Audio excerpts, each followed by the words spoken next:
Solo informamos desde muy temprano que esta mañana nos iba a acompañar el licenciado Hassan Martín Franco Ruiz. Él es el presidente de FEDABO, que es la Federación Estatal de Barras, Colegios y Asociaciones de Abogados aquí en Tijuana. Licenciado, bienvenido, buenos días. Buenos días, qué gusto volver a estar aquí. Igualmente, licenciado. Federación Estatal de Barras, Asociaciones de Abogados en el Estado, similares, conexos y abogados que nos acompañan. No, o sea, no eres nada más de Tijuana. No, todo el Estado, todo el Estado. Oye, perfecto, maestro. Oye, licenciado, ¿y cómo te fue de fiestas patrias? Me imagino que FEDABO, ¿no? Va a festejar. Cada colegio en su municipio son autónomos y hacen y organizan sus su cotorreo. Pero sí se organizan cada depende cada quien. Yo en lo personal andaba malón de la garganta, apenas voy saliendo. Y ahorita que sentí el aire, ahorita que sentí el aire, ya me ha quitado la chamarra. Sí.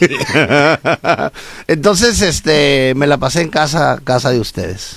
¿Qué? ¿Ahí con algún pomito o algo? No, de hecho, hice un... Agua bendita. Empecé en la mañana, miré en la casa el Siete Machos con Cantinflas. Muy buena. Y luego seguí con una de Pedro Infante y me quedé viendo películas clásicas. Muy mexicano. Muy mexicano, fue mi manera de contribuir. Oye, licenciado, hace unos momentos leí yo una nota y me acordé de ti. Qué curioso. De la Liber. Me acordé de ti porque hay gente que se está oponiendo. ¿Al evento? Sí, me preguntaron, me comentaron. Hay un evento que hacen cada año. Sí, cada año por la Fundación de la Liber. La cuestión es que yo ya tengo mucho tiempo que no voy. Yo hace como 5 años o 6, ya por cuestiones de X cosas, ya no he podido asistir. Se hace en la parte alta. Cuando yo iba estaba muy padre, pero tengo entendido que los últimos años se les ha desbordado un poquito. Por el jalón. Entonces los vecinos de ahí de alrededor pues ya dijeron, ya párenle. Algo les debió haber fallado por ahí en la logística, a lo mejor de recoger, la limpieza al día siguiente, 2, 3 que quedaron ahí amanecidos. Ahí sobre todo la nota que di lectura era de residentes de la calle Félix Parra. Sí, arriba en la parte media alta. No están de acuerdo. Sí, pero sobre todo es el desorden. Falta de seguridad, exactamente, dice falta de seguridad. El chupe, o sea, varias cosas. En la ópera en la calle, que es otro festival que hay en La Libertad, allá en la calle. Pero muy diferente, ¿no? Hubo un año que se les empezó a desbordar. Okay. Poquito. De hecho, yo estaba ahí, se empezó a hacer un desorden. Y luego los metieron en cintura. Luego llegó la policía, en aquel tiempo los estatales, ¿no? Pero sí, ahí se les complicó poquito. Entonces yo creo que pero aparte, en el festejo del aniversario, ya hubo vecinos que ya presentaron sus firmas, que ya se fueron y se quejaron. O sea, no fue un evento en el momento. O sea, ya trascendió allá abajo a Palacio para que ya paren con eso y que lo muevan a otro lado. Ahí están las canchas de los Olímpicos, hombre, que tiene este hombre de ahí inventariadas. Okay. Pues ahí en las canchas, ahí hacen los eventos grandes los carros, los Duques. Okay. Entonces, sí, ahí no molestan a nadie. Sí, yo vi eso, dije, caray, y es ser que están pidiendo que se cancele esos festejos del 95 aniversario ya. Sí, el 95 que hay ahí un choque entre los más viejos de La Libertad que dicen que son más, ¿verdad? Que son más de 95, pero la historia, lo que yo tengo entendido y la que hay en el Parque Libertad, ahí hay unos carteles donde explica la historia. Pues ahí Manuel Contreras, ahí data esa fecha de unas familias. ¿Contreras? Sí, entre ellos los Contreras, sí, pues eran dueños de todo. Eran los dueños de allí, ¿no? Una parte alta, ¿no? Parte alta. Ahí en el Parque Libertad, ahí está la historia, ahí dice que se juntaron unos colonos para hacer la colonia Unidos Colonos de la Libertad. Ese era el nombre original. Okay. Y luego ya pues fue trasladándose, ¿no? Pero ahí está todo, incluso hay un acta constitutiva de cuando se constituyó. Pero 95 años ya. Pues lo que sea, es mucho tiempo, sí. Oye, 1889 se supone que es el 1889. Y hay datos ahí entre los historiadores, ¿no? Exacto, o sea, que es cuando se funda Tijuana. Sí.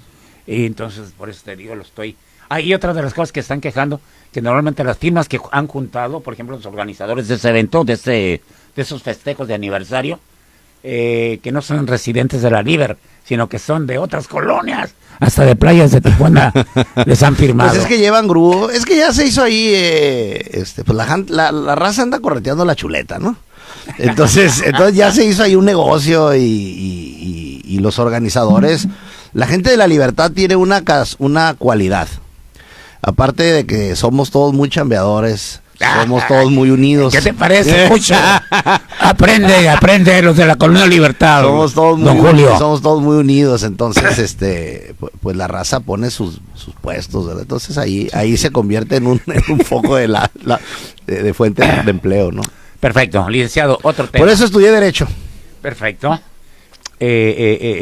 Como me acuerdo, ¿no? De un boletín que había ahí en la Penny, que por un camarada que firmaba sus notas, por chueco pero derecho. Ah, sí.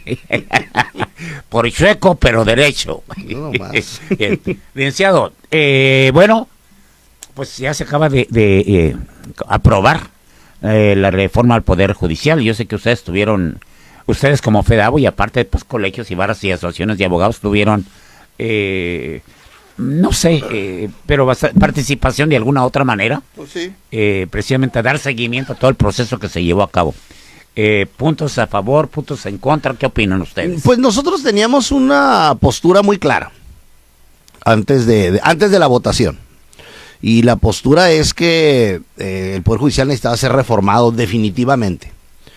Y parte de lo que se decía desde la tribuna de Palacio Nacional que se iba a buscar era erradicar la corrupción, el nepotismo, las imparcialidades. Entonces nosotros estábamos de acuerdo en todo eso. Lo que no estábamos de acuerdo, y seguimos sin estarlo, pero ahorita paso ya a la votación posterior, es que el Poder Judicial estuviera podrido y que esa corrupción, nepotismo, imparcialidades y acceso a la justicia de quien menos tiene, y el poco acceso a la justicia de quien menos tiene, fuera generalizado.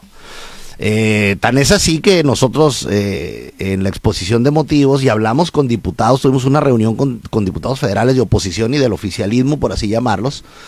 Se juntaron con Castro Trenti, yo recuerdo. Nos juntamos con Castro Trenti, con María Luisa y con César Damián, diputados y por ahí nos dejó plantado otro diputado de Morena, y no alcanzó a llegar uno de Movimiento Ciudadano que venía volando, pero íbamos a estar con 5, no me llegaron 3. En práctica, lo que manifestábamos los presidentes, estuve yo con varios de mis presidentes y un presidente de otra asociación que no es adherida a nosotros, decíamos, bueno, la cuestión aquí es que en la exposición de motivos no me dices, como dicen los procesos legislativos, qué porcentajes de corrupción, de nepotismos, de imparcialidades tienes, para poder partir qué tanto vas a afectar o qué tanto vas a modificar del Poder Judicial. Rezas y rezas y rezas en la exposición de motivos que hay corrupción, que hay imparcialidad, pero no me dices cuánto, no me dices dónde. Entonces, hemos visto la destrucción de la Policía Federal de Caminos por corrupción y no vimos a un solo persona detenido, ni siquiera ninguna denuncia presentada. Miramos la destrucción del Seguro Popular y no vimos a una persona detenida o denunciada por corrupción. Y ahora se van los organismos autónomos por corrupción y no vemos a nadie. Y lo mismo, el temor de nosotros es, pues para allá vamos, ¿no? Y pasó la reforma. Pero el punto era ese, nosotros proponíamos y nosotros decíamos, estamos de acuerdo con la reforma al Poder Judicial, estamos de acuerdo que es evidente que existe la corrupción, es evidente que hay impunidad, es evidente que hay imparcialidades, pero creemos que tus artículos no están en armonía con lo que estás invocando. Entonces, si quieres que baje la impunidad en los delitos del orden penal, si queremos que baje la impunidad, pues primero necesitaríamos integrar a las fiscalías, y no está integrada la fiscalía. Si queremos que la justicia llegue o tenga un mejor acceso para los ciudadanos que menos tienen, que no pueden contratar un abogado particular, integra la Defensoría Pública. Si quieres evitar la corrupción entre los jueces, aplícales estudios de control y confianza. Si quieres evitar la corrupción, hazles estudios socioeconómicos antes, durante y después de los mandatos de los jueces. Licenciado, tenemos participación para ti. ¿Tan pronto? Sí, buenos días. Buenos días, abogado. Sí, adelante. Oigo. Creo que se llama Hassan. Sí, Hassan. Hassan. Un saludo, abogado, y un saludo para todos. Mire, pues están hablando del tema del momento, Sí. que es la reforma al Poder Judicial. Ujú. Yo, una pregunta. Mire, ahorita creo que hay 3 amparos con relación a que no proceda esta reforma al Poder Judicial. Y con estos 3 amparos que ya se tienen por medio de jueces, ¿usted cree que la Suprema Corte de Justicia sea suficiente para traer el caso y buscar esos mecanismos de los que hablan para poder dar una solución a este problema de la reforma al Poder Judicial, abogado? Ok, ese era un tema al que iba yo a llegar más adelante. No sé si quieres que lo conteste ahorita o No, más adelante. no, ahí como guste, pero esa era mi pregunta y muchas gracias, lo escuchamos. Ok, gracias. Ok, entonces sí iba a abordar ese tema de los amparos. Entonces nosotros proponíamos eso, ¿verdad? Entonces haz una reforma integral donde abarques todo el aparato de justicia. No nada más me digas cómo vas a poner y a quitar jueces, que es la esencia de la iniciativa. La esencia es cómo voy a quitar y cómo voy a poner jueces. Y eso no nos va a garantizar que los jueces que vengan no caigan en las antiguas prácticas. Claro. Hay un poquito de incongruencias en sus artículos. Es que decían esto, abogado, y aquí, por ejemplo, decían, es que lo vas a elegir tú, va a ser por votación. Eso no es cierto. Y, no, claro, no, porque aquí la gente, espérame, si fuera por votación, entonces ¿por qué tenemos corrupción? Si, Bueno, no tuviéramos sí. gobernadores en la cárcel, Exacto. no tuviéramos diputados chapulineando, ¿verdad? De partidos en partidos, porque nos quieren los otros. Pero el ciudadano debe entender esto. Nosotros los mexicanos no elegimos a nuestros legisladores, los elige el partido político y nos los pone a escoger. Tú has sido candidato por Acción Nacional y no sé por cuántos, pues, estás inventariado ahí ya en varios. Dos veces, ¿verdad? Ok, entonces, algo muy similar vamos a ver aquí. El poder legislativo, el poder ejecutivo y el poder judicial va a proponer a los jueces. Y el pueblo de México va a votar sobre la propuesta que nos hagan los 3 poderes. Pero hay algo bien interesante. La boleta que tú vas a ver para votar a tus jueces va a venir dividida entre los que propone el legislativo, los que propone el ejecutivo y los que propone el judicial. Si llevamos 3 años escuchando corrupción, imparcialidad, nepotismo, el Poder Judicial tiene posibilidades de que algún ciudadano le dé su voto a un juez. Eso lo dejo ahí. No hay ya imparcialidad o no hay ya cargar el voto cuando te dicen este lo propuso uno, este lo propuso otro y este lo propuso otro. Esa es otra pregunta que dejo ahí para tu auditorio. Y tercero, yo no digo que Morena va a poner a los jueces. Yo digo que el partido que esté en el poder los va a poner, porque mañana tal vez Morena ya no esté. El problema es que estamos dejando un poder judicial capturado por el partido político que controle las cámaras. ¿De acuerdo? Y a lo mejor a la justicia común del ciudadano tal vez no nos impacta tanto, pero a la justicia colectiva sí. Porque allá en la Suprema Corte, allá con los magistrados federales, es donde se desahogan cosas que impactan a la sociedad en total. Y resulta que ahora el partido en el poder es el que va a tener el control de esos jueces. Entonces, era la parte que nosotros decíamos, no creemos que con sus artículos solucionas el problema del que hablas. Hay otros mecanismos si realmente que estuviéramos encaminados a mejorar la impartición de justicia. Oye, licenciado, sobre eso que estás exponiendo ahorita, por ejemplo, veía una columnista que decía, ¿por qué en este caso, por ejemplo, los colegios o barras o asociaciones de abogados, acá solo están, por ejemplo, pues dando a conocer sus puntos de vista, pero cuando se han entrevistado con gente oficialista, Castro Trenti, otros diputados, por ejemplo, que andaban promoviendo, Sí. ¿por qué no, en un momento dado, por qué no les... Nosotros se lo dijimos. De hecho, es- presentamos un documento. Nosotros le presentamos un documento a la Cámara de Diputados, a la Cámara de Senadores, que por ahí un senador nos hizo referencia en los debates, y también cuando nos entrevistábamos en cortito se los dábamos en su manita, y les decíamos la propuesta, o sea, el fondo que nosotros veíamos que no iba a llegar a lo que le estaban prometiendo al pueblo de México, y la propuesta que nosotros teníamos que considerábamos que podía abrazar. La justicia es una cadena de este tamaño, donde todos los eslabones están, como su nombre lo dice, agarrados para poder llegar a buen puerto. Entonces, esta reforma no abarca todos los eslabones de la impartición de justicia. Esa es la realidad. Bien. Ahora, se votó, ya. Pasamos a la realidad, ¿no? Ok. Bueno, aquí pregunta en primer lugar que ahorita, ¿qué pasos a seguir? Ok, ya. Por un lado, pero por otro lado también dice esto, que si en un momento dado ya en el futuro van a ganar menos.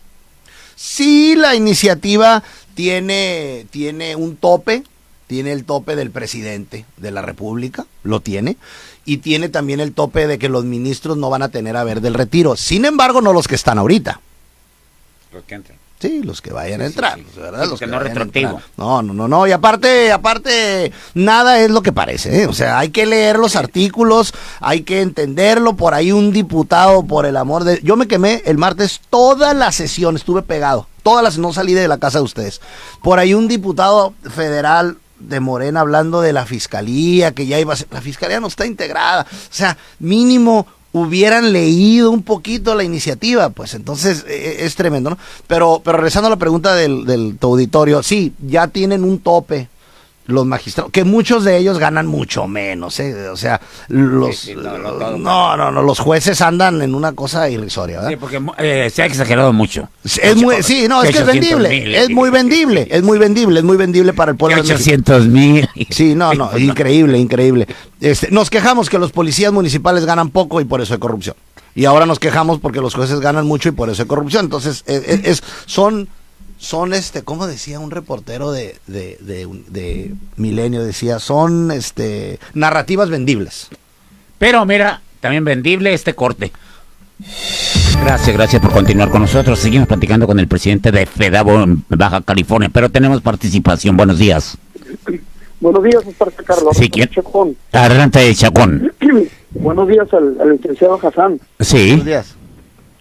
Sí, licenciado Hassan, primero felicito a Esparza Carlos, a la empresa, porque creo que es la primera vez que se tiene una apertura aquí, una invitación tan importante para como ciudadano conocer realmente lo que es la famosa reforma al Poder Judicial, porque como ciudadano común desconoce uno lo que está sucediendo en nuestro país con una tan importante reforma como es un poder de una república, como es el Poder Judicial. No se está cambiando una dependencia, se está haciendo una reforma a un poder tan importante como es el Poder Judicial, que emana de la República, y ahí es muy delicado eso. No quisiera saber que eso es más político que técnico, porque no se vale.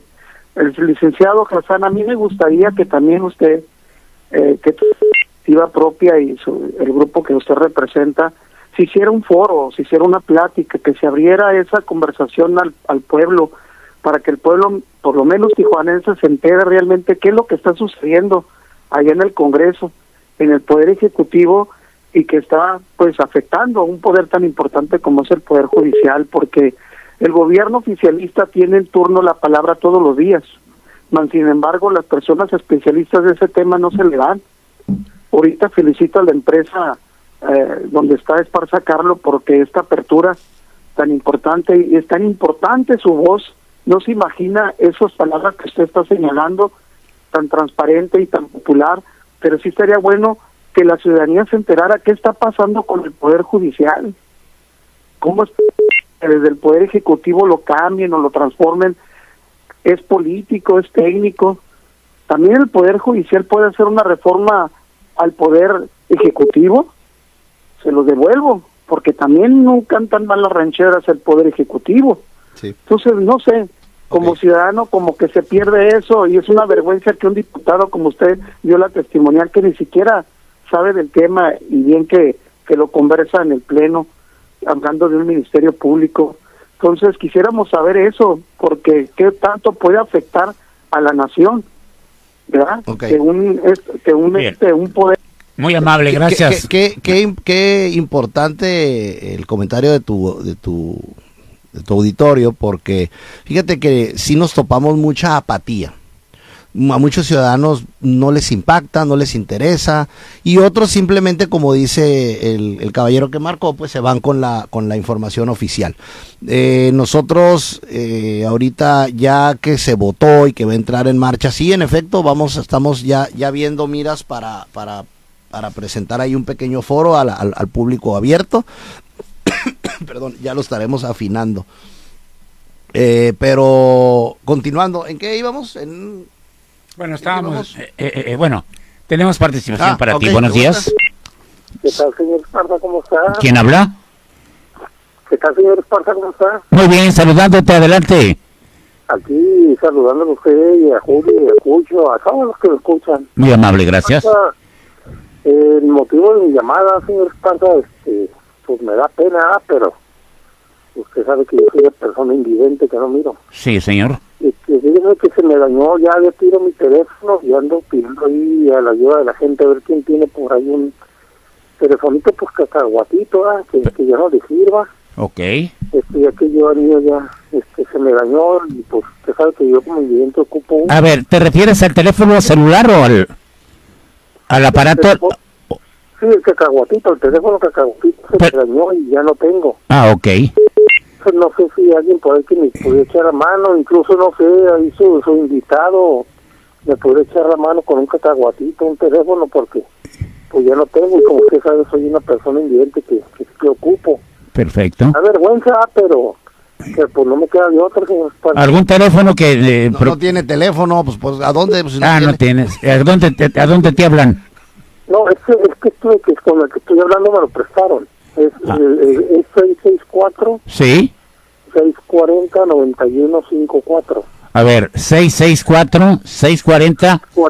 91... 91-54. 54. Perfecto. Ándale pues, ojalá y tengamos suerte. Sí, gracias. Adelante, licenciado. Bueno, ya pasamos entonces a la votación y se aprueba, ¿verdad? Y se aprueba como va. Los diputados de oposición no tienen oportunidad, hacen sus manifestaciones en las tribunas, no tienen oportunidad con la aplanadora. 2 diputados, misteriosamente algo sucede, tema completamente político, no quisiera meterme a eso, y pasa la reforma. Entonces, ¿qué sigue? ¿Qué sigue? Recursos legales, asimilarlo. Recursos legales que nos queden vivos, difícil son.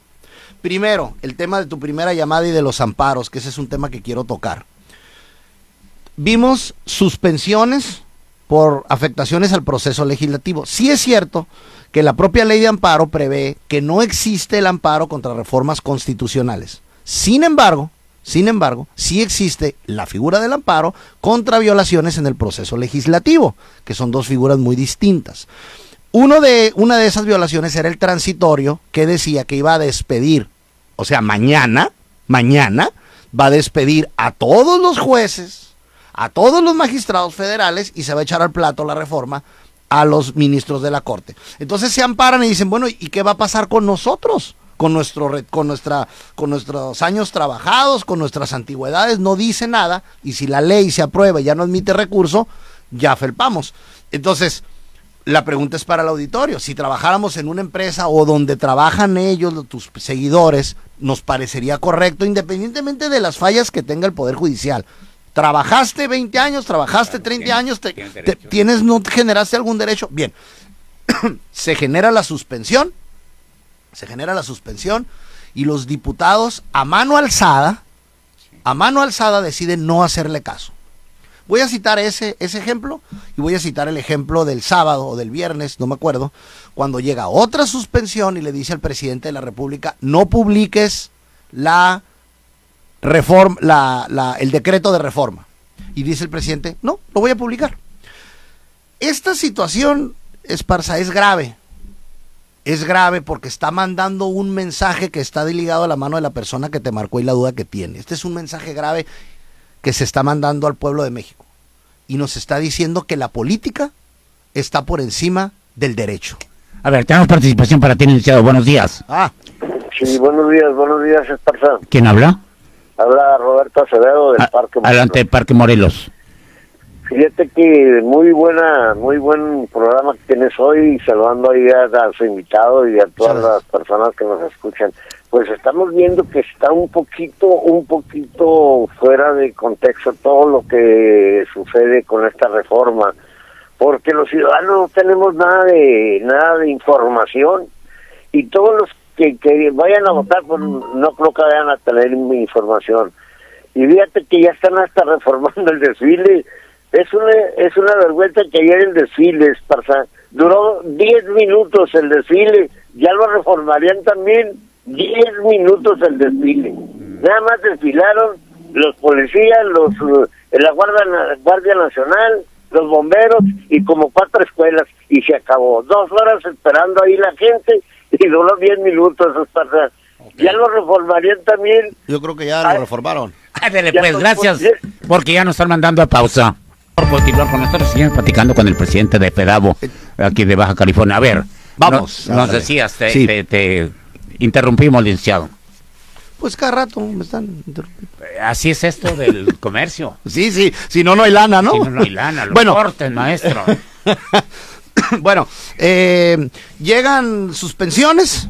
La primera, la del transitorio, que habla de los haberes del retiro, y de a mano alzada los diputados en la sede alterna dicen nariz, no le vamos a hacer caso. Luego llega otra, por citar esas dos, porque eran más, pero para ejemplo esas dos, otra al presidente de la República le dice, espérate, no la puedes publicar porque hay violaciones en el procedimiento que se deben de analizar y que la Corte la atraiga. Y de voluntad propia dice no, y la publico. Repetía, breve, esto es muy grave. Esto es muy grave porque nos habla de una ruptura del Estado de Derecho, donde el partido oficial que está en el poder ahorita nos hace ver que la política está por encima del Estado de Derecho. Nadie niega su mayoría calificada y sus votos que obtuvo en las urnas. Pero hay que recordar que legitimación no es lo mismo a ilegalidades. El hecho de que los mexicanos les hayamos dado los votos y los tengan en una posición en la que pueden hacer y deshacer lo que quieran con la Constitución, no significa que puedan violentar la ley, que son dos cosas muy distintas, muy distintas. Y a nosotros lo que nos preocupa es el mensaje que se envía, porque este tipo de mensajes nos dice que si obtengo la mayoría, entonces yo puedo hacer lo que yo quiera, cosa que es falso. Ahora imagínate que ese mensaje se traduzca a los estados o a los municipios, donde el ejecutivo, si quiere, acata una orden judicial, o si quiere, no la acata. Entonces sí consideramos que es grave, y sí consideramos que el poder político no puede estar. El poder político no es uno de los 3 poderes que dice la Constitución que son parte de la Unión. Entonces el tema es delicado por el mensaje que se envía, ¿no? ¿Qué pasó? Bien, tenemos participación. Buenos días. Muy buenos días, Jorge. Julio, buenos días. Julio. Qué bonito está el día, ¿eh? Ah, qué bueno que te guste, Julio, adelante. No hay calor, no hay nada. Oye, Jorge, fíjate que esa reforma judicial abarca muchas cosas y tienen un plan político futuro. Los países como Venezuela, donde ganó la contra en estas elecciones que pasaron, por el autoritarismo del gobierno de Venezuela, le dijeron, no ganaste. Exacto. ¿Por qué? Porque la Constitución lo marca así, la ley judicial de Venezuela y de Cuba. Cuba, más de 30 años en el autoritarismo. Venezuela ahí le sigue los pasos, y México no se va a quedar atrás. Esta reforma judicial trae problemas sociales, trae problemas grandes que nosotros los ciudadanos desconocemos, y que los que conocen las leyes no lo dicen. Nos dan un chocolatito, un atole con el dedo, y dicen que todo va a estar bien. No, señores, esto viene en el plan 2030 a nivel mundial. Se van a acabar las libertades. La ley judicial es la muerte a la democracia. Se acabó la democracia en México porque el autoritarismo total lo va a tener el gobierno federal. Quien se queje ante cualquier autoridad judicial le van a dar para atrás. Sí. porque eso no va a funcionar. Exacto, es muy Autoritarismo, señores, se llama esa ley judicial. Bien, gracias, Ese Julio. dato es muy importante, mira, qué bueno que lo toca tu ¿cómo le llamas? ¿Radio escucha? ¿Cómo es? Radio escucha. Tu radio escucha. Fíjate que ha atinado su comentario. Los juicios, la generalidad en los juicios, en los juzgados de distrito, tribunales colegiados, son de los ciudadanos contra la autoridad. Claro. El juicio de amparo es un mecanismo diseñado para que los mexicanos nos defendamos de los actos de autoridad, no para que los mexicanos nos peleemos con otros mexicanos. Para eso tenemos el fuero común, para desgreñarnos con nuestro vecino. Pero el juicio de amparo es por violaciones a nuestros derechos humanos por la autoridad. Los más afectados en esta reforma de forma directa son los abogados, fiscalistas y las empresas, a quienes se les suspende, se les quita del juicio de amparo la suspensión provisional, se les obliga en 6 meses a resolver, etcétera, etcétera, porque también tiene un fin recaudador, porque muchos abogados les pegaban en materia fiscal. Entonces, ¿qué va a pasar cuando yo acciono contra el gobierno? Los dados ya están cargados porque el gobierno puso a los jueces. Eso que dice tu radio escucha es muy atinado, porque es muy poca la gente que realmente se informa, o también es muy poca la gente que ha estado en un tipo de juicios. Yo tuve un cliente que se tuvo que amparar porque después de la pandemia no le conectaban el agua, porque decían, es que no tengo ruptura. El agua es un derecho humano. Tuvimos que ir al juzgado federal, presentar un amparo y en 24 horas conéctale el agua, papá. No es problema del ciudadano, es un derecho humano. Claro. Actos de autoridad. ¿Qué pasa? ¿Qué pasó con las vacunas? Nosotros, cuando yo fui presidente del Colegio de Abogados, nosotros interpusimos los amparos contra las vacunas de gente que no querían vacunar, cuando el gobierno federal había donado no sé cuántas vacunas a Venezuela o a no sé qué, a Cuba, no sé qué país. Tuvimos que amparar a niños y amparar a un sector de la población porque el gobierno federal no los quería vacunar. Decía que no tenía cuando había indicios que sí tenía. Entonces, son contra actos de autoridad. Lo que dice tu radio escucha es muy, muy acertado, porque eso es a lo que nos vamos a enfrentar. A mí me queda claro que el fondo de la reforma, por la mecánica que viene en los artículos, sí es tener un control de acá arriba, donde el aire es más limpio y más técnico, que es la Suprema Corte y los tribunales colegiados de circuito y distrito, administrativos y del trabajo. Dice, cuando quien propuso la reforma al Poder Judicial, donde la pieza central es la elección por voto popular de todos los jueces, magistrados y ministros, no tuvo la menor idea de cómo solventar el tema de las boletas electorales. Ese es otro problema. Ante tal complejidad y número de cargo y posiblemente de candidatos. Ese es otro gran problema. Primero, como abrimos la plática, el pueblo de México va a escoger lo que el Poder Legislativo le diga que va a escoger. Entonces, eso es un dato que me gustaría que quedara bien claro. Los mexicanos vamos a escoger lo que ellos nos digan que quieren que escojamos. Después de que salga la convocatoria. Claro, convocatoria que ellos van a autorizar. Que ya viene con dedicatoria. Que ya viene con una dedicatoria. Como siempre, ¿no? Claro. Entonces, va a decir, ellos pasaron los filtros, ellos son los que van a salir. Aquí está, pueblo de México, de esta barajita, bótame aquí a estos. y van a empatar la elección con legisladores, con eso, pues jálale para el color guinda, ¿no? Entonces, ese otro dato es muy interesante porque no hay ley de egresos. Se supone que ahorita la van a sacar la ley de egresos, pero te doy un ejemplo. En el circuito de Ciudad de México se va a votar para magistrados casi 600, pero la boleta puede traer 2,000.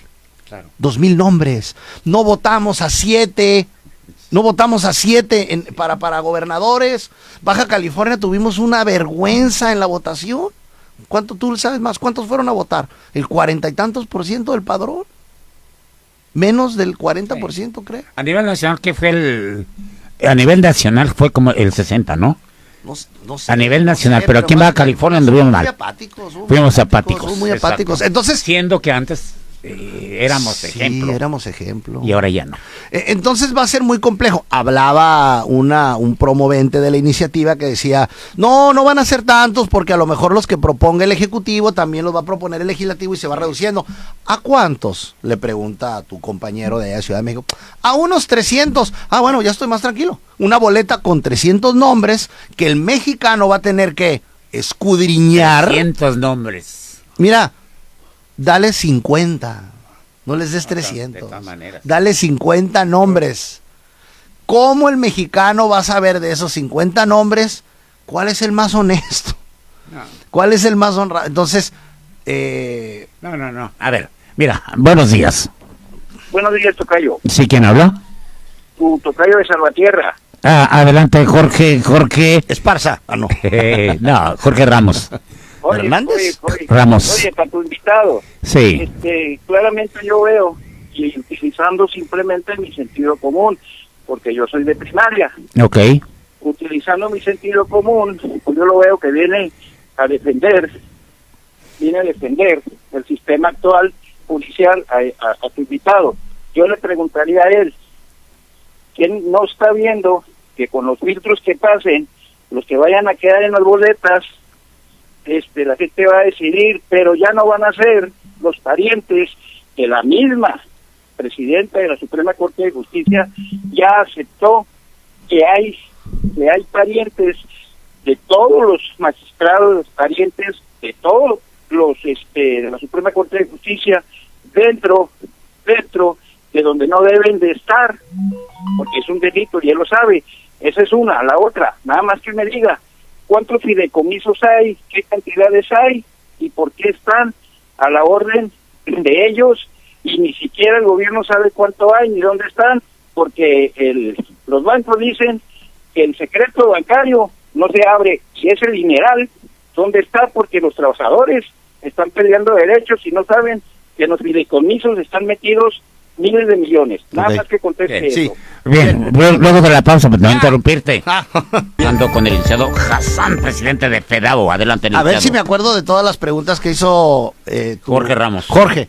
La primera, no vengo a defender el sistema. De hecho, cuando inicié mi plática les manifesté que se necesitaban cambios. O sea, en el Poder Judicial sí se ocupa una reforma. Entonces, no, el sistema actual como está no es el que deberíamos de tener. Definitivamente es ese.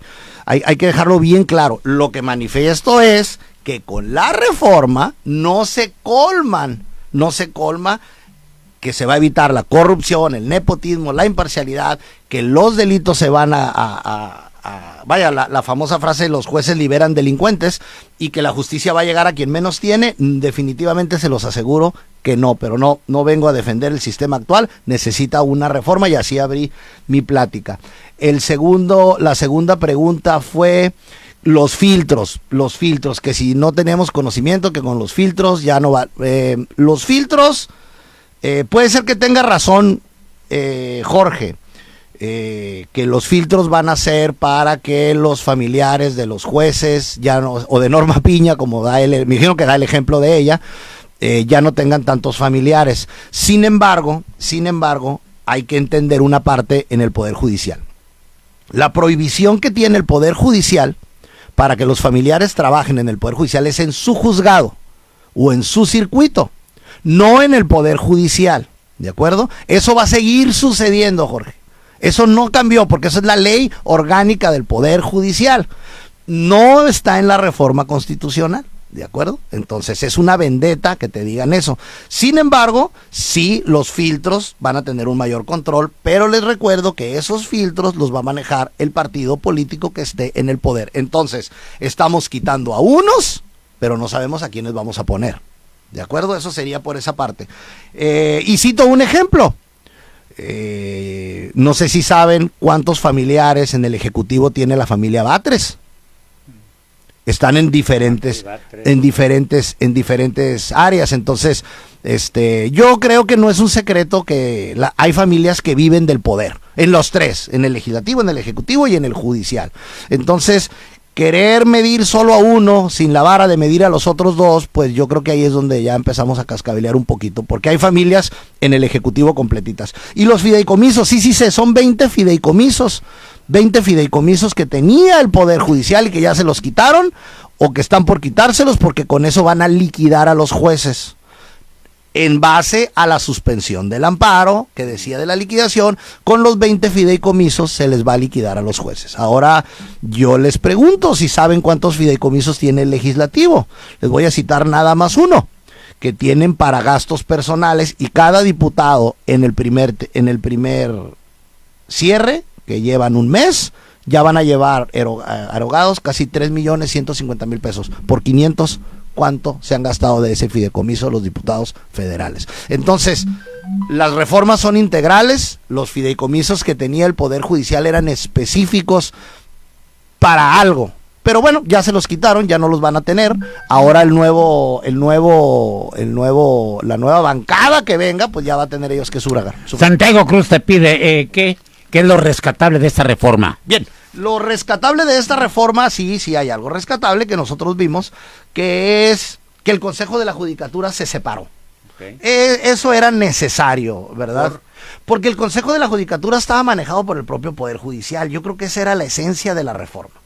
Si hubiéramos querido una verdadera reforma que no la controlara el partido en el poder, teníamos que incluir a la Fiscalía, a la Defensoría Pública y hacer un poder y un Consejo de la Judicatura autónomo, con el nombre que le quieran poner, porque le cambiamos el nombre a las instituciones en este país cada que se nos pega la gana. Pongan el Consejo del Bienestar si quieren, pero el tema es que fuera completamente autónomo. ¿Por qué? Porque el Consejo de la Judicatura, como la iniciativa lo dice, que creo que eso es lo rescatable, una parte, debe de ser quien revise a los jueces y que no sean juez y parte. Ahorita el Consejo de la Judicatura está controlado por el presidente del Poder Judicial o por la presidenta de la ministra. Somos juez y parte, nosotros mismos castigamos a nuestros jueces. Entonces sí, en esa parte creo que es acertado que se dividan, pero lo que no es acertado pues es el Tribunal Inquisidor, porque el Consejo de la Judicatura se dividió en dos partes, en el Tribunal de Disciplina y en el Tribunal, vamos a decirlo para que nos entendamos todos, en el Tribunal de Carrera Judicial, por así llamarlo. Entonces, en cuanto al Tribunal de Disciplina, pues se convierte en un tribunal inquisidor, que va a sancionar, denunciar, etcétera, etcétera, a jueces, y cambia ahí una serie de reglas. Bueno, te preguntan, ¿cuál es la diferencia de un ministro con un juez? Ok. Bueno, pues el juez del fuero común es el que va a salvaguardar el patrimonio, la familia, la libertad, la salud del ciudadano. Son los jueces del fuero común. Y los ministros de la Corte son un tribunal constitucional, no es una instancia judicial. Allá los señorcitos esos de la toga que nosotros vemos son los que resuelven controversias constitucionales. Y el grueso de sus expedientes, no son problemas entre los particulares, son problemas entre los estados. El ejemplo más claro para que nos entiendan, lo vivimos en el estado cuando un gobernador quiso elegirse de 2 a 5 años, la oposición interpuso una controversia constitucional y la Corte estudió la Constitución de Baja California con la Constitución Federal y dijeron, no señor, hay una violación a la Constitución, va para atrás. Bueno, también te preguntan de los magistrados, que quiénes son. Bueno, los magistrados en el fuero común son la segunda instancia, son los que van a revisar lo que hizo el juez de primera instancia. Puede confirmar, modificar y otra. Pero el punto importante con los magistrados es que es un tribunal de apelación, un tribunal revisor de lo que hizo el juez. Entonces, lo deben de ver como eso, para que nos entendamos, como un tribunal revisor, pero es el tribunal de apelación, es el que va a revisar lo que hizo el otro en caso de que uno se queje. Licenciado, queremos agradecer tu presencia esta mañana. ¿Algo que desees agregar? Nada que agregar más de que estemos informados. La reforma ya pasó, ya es una realidad. Vamos a ver si por ahí les alcanzan los recursos. Pero lo que sí es que pues ahorita todo el poder está cargado de un lado y eso no siempre es del todo bueno. Los contrapesos siempre son necesarios, mi estimado. Y pues los mexicanos ya solo tenemos oportunidad de un contrapeso en 3 años. Queremos agradecer tu presencia esta mañana. Gracias. ¿Se divirtieron? Muy bien. Don Julio, nos despedimos. Hasta